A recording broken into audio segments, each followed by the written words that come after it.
Հայաստանի Հանրապետության նախագահի հրամանագրով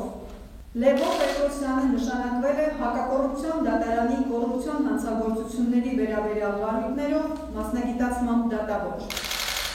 Ստանձնելով դատավորի բարձր պաշտոնը, Հայաստանի Հանրապետության ժողովրդի առջև երդվում եմ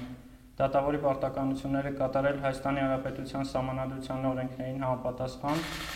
ապահովելով իրավունքի գերակայությունը և բարձր պահելով դատական իշխանության հեղինակությունը։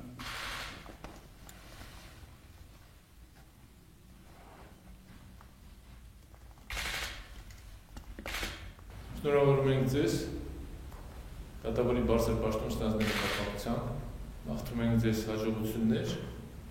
և իհարկե բարձր պահել ձեր աշխատանքային գործունեության ընթացքում դատավորի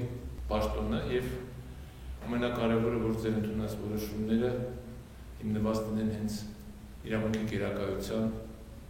սկզբունքից ելնելով և ամենակարևորը իրականացնել արդարադատություն։